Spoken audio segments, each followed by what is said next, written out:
Bonjour à tous, dans cette vidéo nous allons voir ensemble mais comment réaliser une soustraction sur Canva. Si vous êtes sur Canva Feuille, donc un type de document de Canva, vous allez pouvoir utiliser des formules un petit peu comme sur Excel. Et vous savez peut-être additionner des chiffres et réaliser donc une somme de plusieurs cases, mais comment faire une soustraction de plusieurs cases?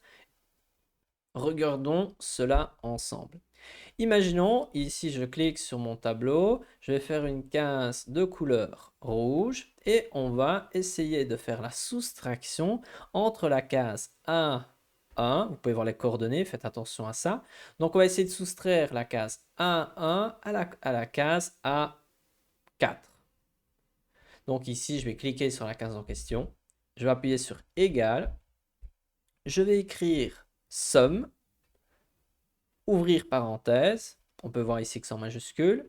Je vais sélectionner la première case, je vais appuyer sur moins, je vais sélectionner la deuxième case et je vais fermer, Enter.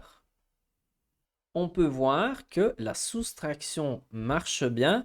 Vérifions, donc ici on a mis 100 moins 15, mais imaginons si je mets 115, hop, moins 15, vous pouvez voir, ça s'est mis un jour. Ici, imaginons, je mets peut-être 24, hop, ça se met un jour. Ici, imaginons, je mets 2, voilà, moins 13. Donc, on peut voir que la soustraction marche bien. Et donc, pour réaliser la soustraction, comme on a vu ensemble, on met égal. Ensuite, on écrit somme. Ou sinon, vous cliquez ici sur le point d'interrogation. On sélectionne somme. On peut descendre un petit peu si vous ne trouvez pas. Somme. Ensuite, on sélectionne la valeur, la première valeur.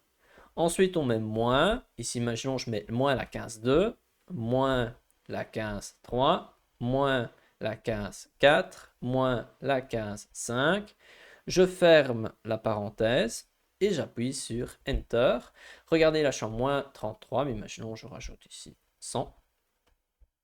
Et donc, on a vu ensemble comment soustraire avec Canva. On peut voir que c'est relativement simple, même si c'est contre-intuitif, le fait que l'on doive choisir la formule somme pour soustraire. On peut réaliser cela donc sur Canva Feuille. Donc, on peut voir que si on met sur égal, on a la possibilité d'utiliser plein de formules différentes. Et on peut faire la même chose sur un simple document où vous allez pouvoir aller à gauche sur éléments. Ici, dans la section éléments, il y a plein de types d'éléments, notamment feuilles de calcul. Et si vous ajoutez feuille de calcul, vous allez pouvoir rajouter des formules, comme par exemple ici, je pourrais créer une formule égale somme.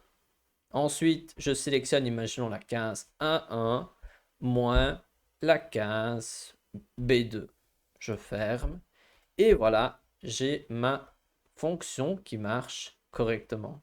Voilà, maintenant vous savez réaliser les soustractions sur Canva. Si vous voulez en apprendre davantage sur le fonctionnement de Canva Feuille, vous allez pouvoir regarder la playlist qui s'affiche à l'écran où je parle également des différentes options que l'on a avec toutes ces formules présentes sur Canva Feuille. Allez, à une prochaine.